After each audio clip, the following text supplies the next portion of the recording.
এই সাদত এদিকে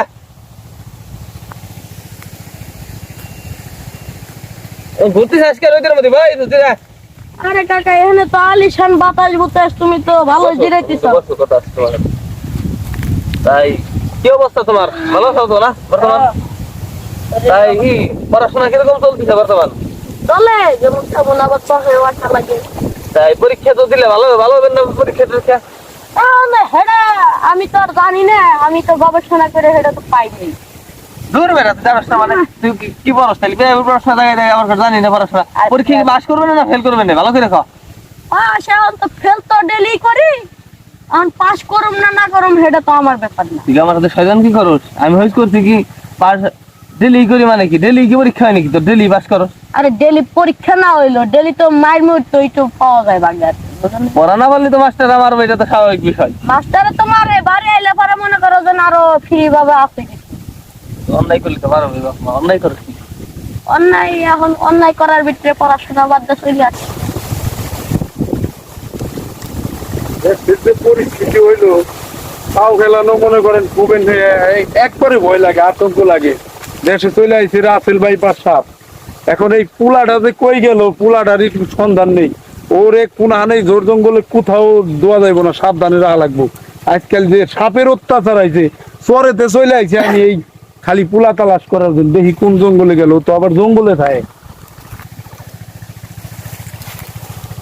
একটু ডাক পাইরে দিই, ভয় করে জঙ্গল সঙ্গল জেল দেয়।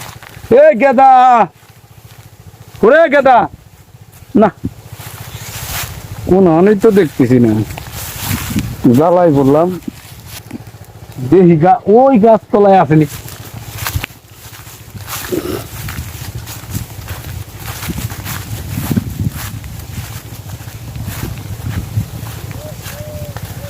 দেখা গেছে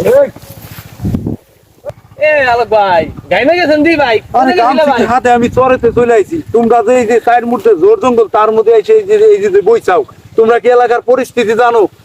না তা এলাকায় এলাকায় রাসেল ভাইপার নামে একটা সাপ আছে, ওই সাপ ঢুকছে, মনে করো যে কামড় দিলি মানুষ শেষ, মানুষ বাঁচতেছে না, সাবধান। এখন থেকে আর কোনো পোলাপান ধরে যাবে না, তারপরে রাত্রে অন্ধকারে হাঁটা যাবে না, ঠিক আছে? যেমনি সেমনি থাকা যাবে না, সবাইকে সাবধান হইতে হবে। না না না, ওই বিষাক্ত সাপ মানুষের প্রতি, যেমন আমরা যদি গুক্কুর সাপে কামড় দেয় না, গুক্কুর সাপে আঘাত করা ছাড়া কিন্তু সাপে কামড় দেয় না। আর রাসেল ভাইপার এমন জাতের সাপ, ও মানুষ দেখলি কামড়া বের আসে, ঠিক আছে? খুবই বিষাক্ত একটা সাপ, যার এই প্রতিষেধক এখনো বাইরে হারে নাই, একমাত্র ইন্ডিয়া আছে, তাও মেলা ব্যয়বহল হইব যদি ওই ট্রিটমেন্ট না। আর বসার না, তোরা আগে হর হর জঙ্গল জঙ্গলে না যাই না বললে পরে বলে খালি কাম করাও। কি করবেন? ওই কাম করা, ওই পড়াশোনা লাগে না, ওই প্রতিদিন পরীক্ষা দেয়, আমরা কারো কথাবার্তা কই, এর বিচার করবে না তুমি? আচ্ছা, যদি মনে করো যে খালি দিন ভরে পরে দিলে দাম পাইলে না, ওই পরে কি তুমি দিবে না? তাই জনম ভরে পড়লো, কিন্তু আজ পর্যন্ত কখনো মুখস্থ করে পার নাই। আর ডেলি পরীক্ষা দেয় আমি, ওই তো ডেলি পরীক্ষা দেয়, ওই যে ক্লাসে তো হে দেয় ওই ক নিয়েই থাকে, কর উপরে যায় না, ঠিক আছে? আবার স্কুলে তো মাস্টার আমার এই ধরনের আত্মা করতে কি বাইরে, এই যে এখানে সুলা হেলাইছে বাইরে হেলাইছে, এই ধরনের আত্মা করতে কি। আচ্ছা তুমি জানে যে আইসারা কইলা রাসেল ভাইপার ইয়ে তো জন্মে কোনোদিন শুনি নাই, ইয়ে কামড় দিলি পারে বলে মানুষ মরে যায়, তুমি কইলে হ্যাঁ মরে যায়, তো আমরা কোনোদিন দেখিও নেই, তা কামড়ে কেমন বিষয়টাও জানি না, মরা মানুষও দেখি নেই। যে আরে আল্লাহ, ওই সাপটা দেখা যায় প্রায় অজগরের মতো, গতরে চক্কর বুঝছা, কালা হলুদ, এই কয়েকটা 3 কালারের ওই সাপটা, তোরা দেখছ নাই ঠিকই, কিন্তু ওই সাপ আসলে কি কম অতিরিক্ত বিষাক্ত। তুমি কইলে বিশ্বাস করুম না রে? আসলে তো তুই আর তারা তোর কি এমনি এমনি মারে নাকি রে? সত্যি সত্যি মারে তোর তারামের কারণে জুতি সাপ।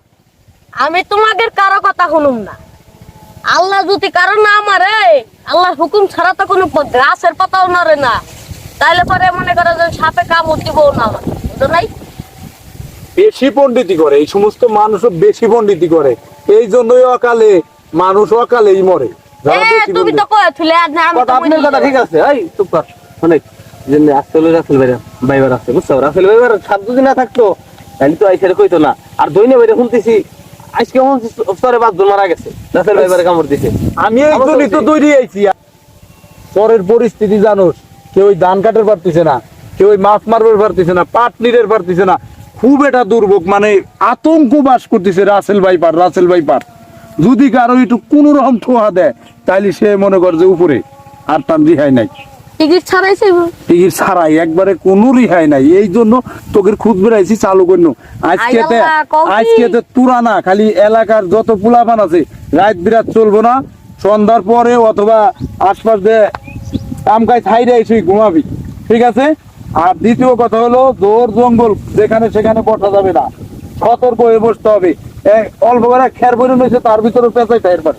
আমি তো আর আসি নাই, এই যে তোমাদের ভাই আমার ডাক পাই নিয়ে আইছে। সবাইরে সতর্ক করা হলো দেশবাসী, আপনারা আসলে আল্লাহ না চাইলে কোনো কিছুই সম্ভব না, তারপরে সতর্কর একটা মাইন নাই।